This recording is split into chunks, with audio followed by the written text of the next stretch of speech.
दुख को अभिशाप न मानिए। मानव मन बड़ा संवेदनशील है। वह जहाँ प्रकृति के सौंदर्य को देखकर प्रसन्न हो उठता है, वहीं सांसारिक क्लेशों से विक्षुब्ध भी हो जाता है तथा सोचता है कि श्रेष्ठ की इस अनुपम कृति में दुखों का प्रादुर्भाव कहाँ से हो गया। अनेकों व्यक्ति इसका समाधान अपनी बुद्धि के अनुसार जन्म जन्मांतरों से संबंध जोड़ते हुए प्रस्तुत करते हैं। प्रचलित मान्यताएं भी यही है कि पूर्व जन्मों से संचित सुकर्म दुष्कर्म ही बाद के जीवन में सुख दुख की परिस्थितियों का सृजन करते हैं। भाव अभाव, सांसारिक सुख दुख एवं उपलब्धियां, कमियों के विषय में यह तथ्य पूर्णतः सत्य है। पौराणिक मान्यता है कि कर्म फल देने वाले देवता के यहाँ भाग्य की पुस्तक में सभी मनुष्यों के कर्म लिखे जाते हैं। इसी से स्वर्ग नरक का निर्धारण होता है। परंतु इससे भी अधिक मान्यता ऐसे सिद्धांत की है जिसके अनुसार प्रत्येक कर्म का फल किसी न किसी प्रकार का संचित संस्कार बनता है और मनुष्य का भावी जीवन उसी संस्कार के अनुसार होता है। समाज में अगणित पापी सुखी जीवन व्यतीत करते दिखते हैं तो कई धर्मात्मा कष्ट सहते हुए दृष्टिगोचर होते हैं। कर्मों की यह श्रृंखला यदि यहीं समाप्त हो गई होती तो बड़ा अन्याय होता। इसीलिए पूर्व जन्म और कर्म फल का अन्योन्याश्रय संबंध माना गया है। इसी संसार में सुख और दुख की अनुभूति ही नरक और स्वर्ग है, जो मनुष्य को अपने कर्मानुसार सृष्टि की नियम व्यवस्था के अधीन प्राप्त होते हैं। सृष्टि के जिन तत्वों से भौतिक शरीर का संबंध है, उसी के साथ दुख के तत्व सुख के साथ ही आ जुड़े हैं। वस्तुतः अपूर्णता का दूसरा नाम ही दुख है। समस्त मनुष्यों के अंतःकरण में यही अनुभूति गंभीर रूप से विद्यमान होने से मनुष्य दुख की ही पूजा करता आया है, आराम की नहीं। महापुरुषों का उज्ज्वल इतिहास साक्षी है कि उनका विकास व्यक्तित्व का परिष्कार एवं उत्थान दुखों के बीच ही हुआ है। उसमें पल कर बढ़कर ही वे दृढ़ता महानता जैसे गुण उपार्जित कर सके, जिससे समाज को नई दिशा मिली। सदुद्देश्य के लिए दुख की सहज स्वीकृति ही साधना है, वही तपस्या भी है। तप के कारण जो कष्ट मिलता है वह यो दुख जैसा प्रतीक होता है, किंतु उसमें असमर्थ ही की आँखों से टपकने वाली कातरता नहीं है। यह तो रुद्र तेज से उद्दीप्त आलोक है, ताप है, गति है, प्राण है, जिसमें अनादिकाल से मानव के जीवन प्रवाह का गतिमान रखा है। यह दुख मानव की दुर्बलता या असफलता का परिचायक नहीं है, वरन विकास का आधार है। यह दुख ही मनुष्य को नूतन सृजन के लिए पुरुषार्थ करने के लिए प्रेरित करता है। यह कर्म प्रेरक दुख ही मानव समाज में चक्रपथ में घूमकर नवसृजन की परिस्थितियों का निर्माण करता है। जिस प्रकार ईंटों को मजबूती देने के लिए अग्नि में पकाया जाता है, उसी प्रकार तप रूपी ताप से में पककर मानव दृढ़ एवं साहसी बनता है। दुख अभिशाप नहीं, वरदान है।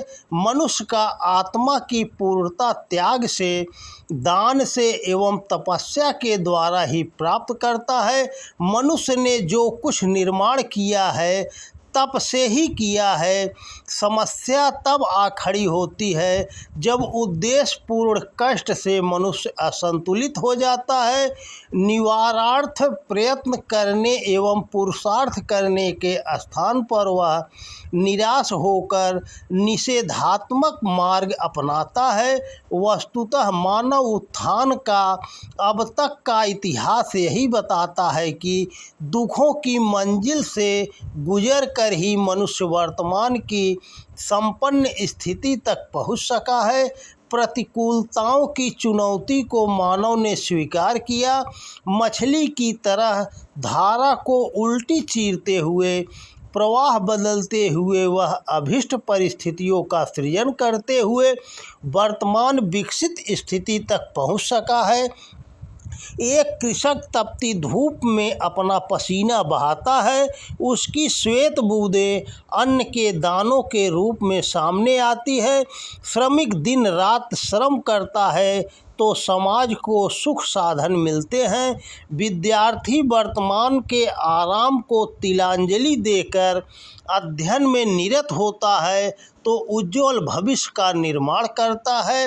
माँ अपने रक्त मांस के अंश अंश से गर्भ के शिशु को अभिसिंचित करती रहती है तो नवजात शिशु के रूप में नई इकाई का सृजन करती है। दुख ही वस्तुतः सुख की पृष्ठभूमि है। यही वह समर भूमि है जिस पर लड़कर जीत का श्रेय लिया जाता है। मानव इतिहास में जितना भी शौर्य बलिदान है वह दुख के सिंहासन पर ही प्रतिष्ठित है। मातृ स्नेह दुखों के बीच से ही प्रफुटित होता है। दुख की वेदना जब अपनी अपूर्णता को लेकर उत्पन्न होती है तो स्वमेव जीवन लक्ष्य की प्राप्ति का आधार बनती है। समाज में व्याप्त पाप तापों के प्रति अंदर से उठी आकुलता ही सामाजिक उत्थान की प्रेरणा देती है। इतिहास का सृजन दुख की परिस्थितियों से ही हुआ है।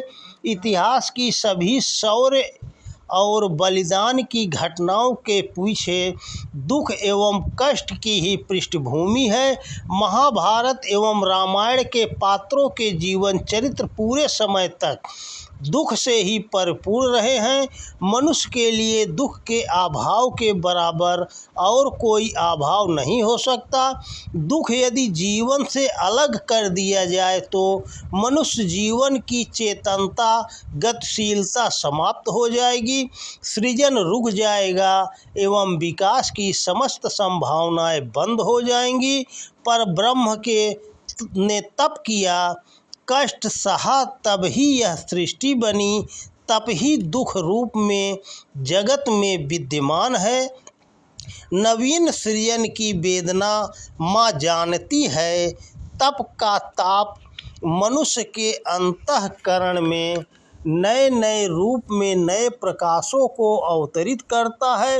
यह तपस्या आनंद का ही एक अंग है। देशभक्त देश के लिए जब प्राण त्यागता है तो उसके लिए वह वेदना नहीं परम आनंद है।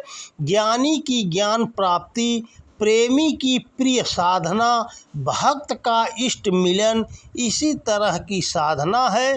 आंतरिक वेदना का ही स्वरूप जब ईश्वर प्राप्ति के लिए जागता है तो प्राप्ति का आधार बनता है। अपूर्णता का पूर्णता में, मृत्यु का अमृत में एवं मरण का अमरता में परिवर्तित होने का कारण बनता है। दरिद्रता हमें भिक्षुक न बनाकर दुर्गम पथ का पथिक बनाए। दुख हमारी कमजोरी का कारण नहीं, शक्ति का और मुक्ति का कारण हो, यही प्रार्थना उस परम पिता से करनी चाहिए। हम व्यथा से विचलित न हों, दुख की वेदना को झेलकर अपना मनोबल बढ़ा सके, अपूर्णता से पूर्णता की ओर बढ़ सकें, मुक्ति और आनंद का पथ प्रशस्त कर सके। यही प्रार्थना प्रभु से करनी चाहिए जिससे जीवन में प्रगतिशीलता बनी रहे। तो दोस्तों नमस्कार। वीडियो पसंद आए तो ज़्यादा से ज़्यादा शेयर करें जय श्री कृष्णा। राधे राधे।